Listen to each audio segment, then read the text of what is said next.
My wife said, "You're just a paycheck to me." I acted normal. Then I pulled the plug on all her cards. 3 days later, she called me screaming. I, 38 male, am or was a happily married man. Or so I thought. Been with Stephanie, 35, for 7 years, married for 5. I'm the main breadwinner. She works part-time at an upscale boutique, mostly for kicks. Her pay is fun money. Our lifestyle is comfortable, thanks to my demanding but rewarding project management job. So, Tuesday evening. I got home, knackered from a long day. We were casually talking about the future, maybe upgrading the kitchen or a trip next year. Stephanie starts going on about this ridiculously expensive Italian range she saw in a magazine, then pivots to wanting a 2-week tour of the Greek Isles, first class all the way. I tried to gently pump the brakes, mentioned things in my industry were looking a bit uncertain for the next 6 months, and maybe we should be a tad more conservative with big spends. Just for a bit. She didn't look up from her phone, just waved a hand dismissively. Why are you always such a buzzkill about money? It's not like I can't have what I want. Then she looked at me, a little smirk. You're just a paycheck to me anyway, Ryan. Just make sure it keeps coming. Silence. My brain just short-circuited. It wasn't loud, it wasn't angry, but it was the loudest thing I'd ever heard her say. Years of quiet sacrifices, late nights at work, skipped guys' weekends to make sure she had whatever she wanted, all boiled down to that. A paycheck. I didn't yell, didn't argue, I just nodded. Okay, Stephanie. And I walked out of the room. Something in me just snapped, calmly. I went to my study, opened my laptop. She has a whole wallet full of cards where I'm the primary account holder. An Amex Platinum for travel and big stuff, a Visa signature for everyday, a couple of department store cards, the usual culprits, Bloomingdale's, Saks. It took about an hour. I reported her Amex and Visa cards as lost, stolen, so they'd be deactivated immediately and new ones sent to me. For the store cards, I logged into each account and simply removed her as an authorized user. Done. My own debit card, my personal emergency visa, all fine.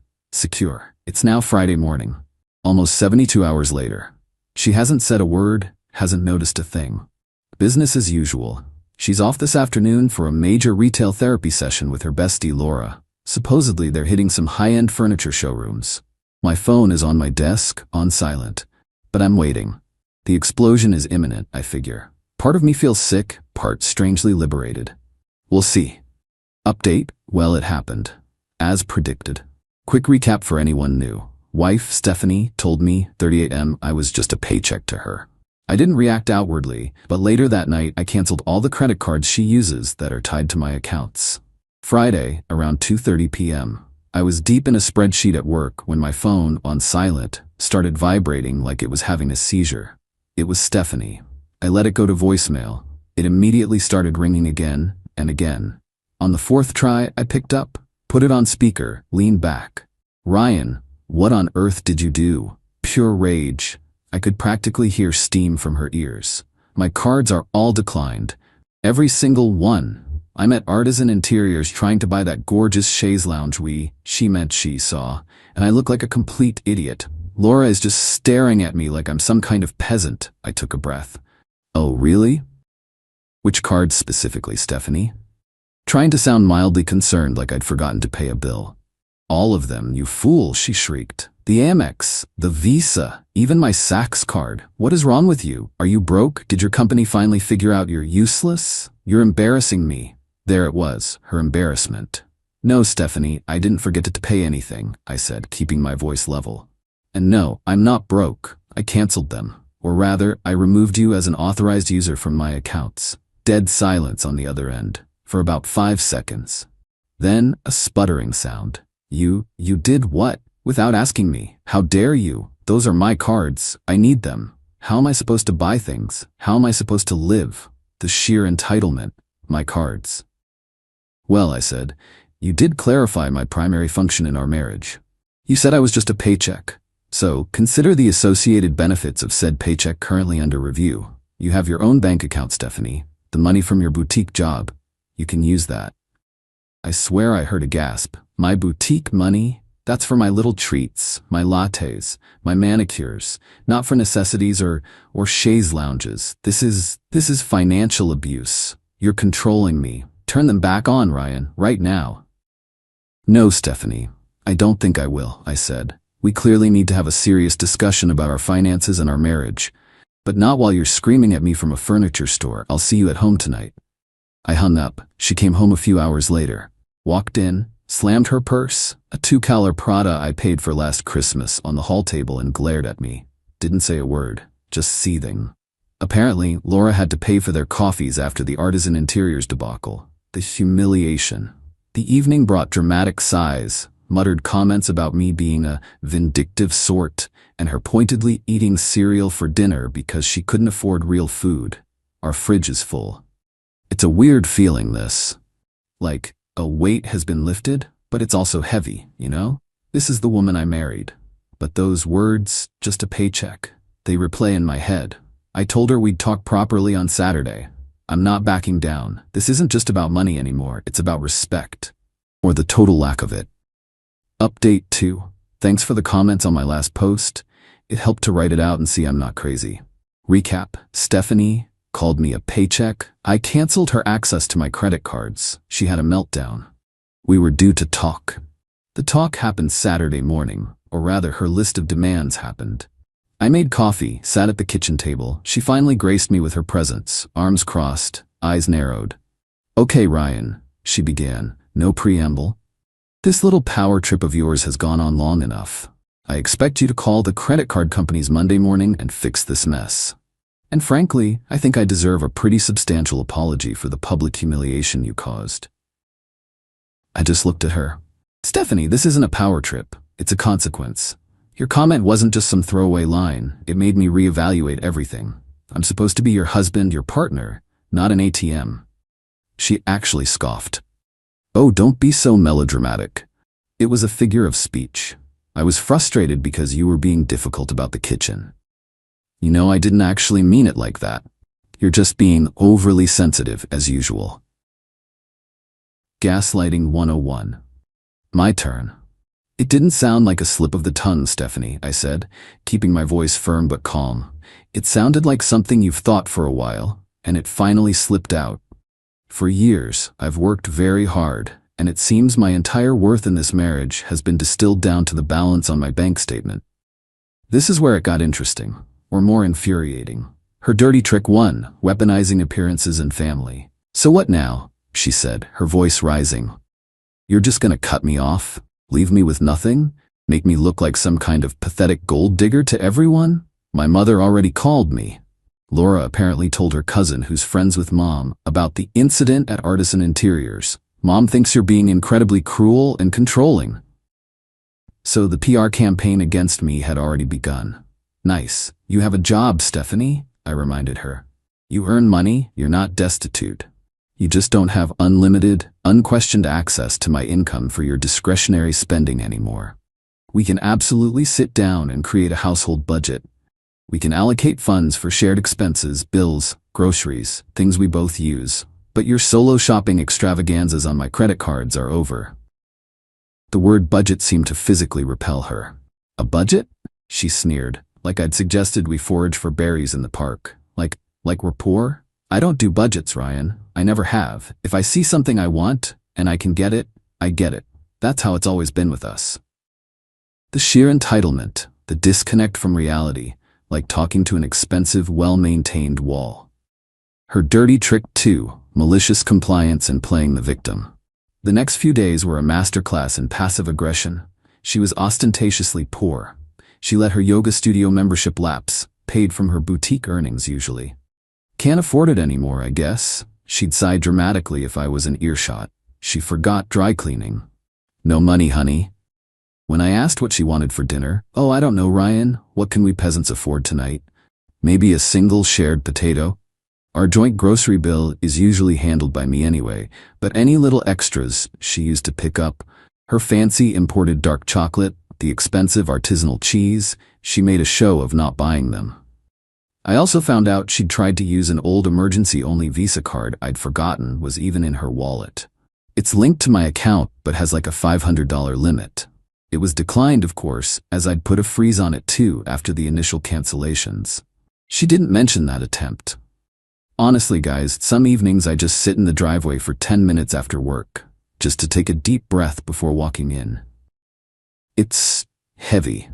A small part of me keeps waiting for her to crack, to genuinely apologize, to see what she said and how she's acting.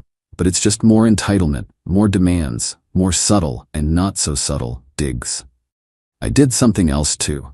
I called a lawyer, just an initial consultation, to understand my rights, my options. Haven't filed anything, haven't even told Stephanie. But the thought is there, sitting in the back of my mind like a cold stone. Is this salvageable? Right now, it really doesn't feel like it. Final update. Alright folks, this is likely my final update on this saga. It's been a journey. Quick recap for anyone just tuning in. My wife, Stephanie, casually informed me I was just a paycheck. I calmly canceled her access to my credit cards. She reacted with predictable fury and escalating entitlement. I consulted a lawyer. Things were tense, to say the least. Stephanie's campaign of entitlement continued, and even escalated into some truly baffling territory. Her parents, Jason and Deborah, got involved. Deborah, her mom, called me up, full of indignation. "Ryan, dear, I think you're taking this far too seriously. Stephanie is a sensitive girl. Marriage is about give and take, you know? You need to be more understanding of her needs."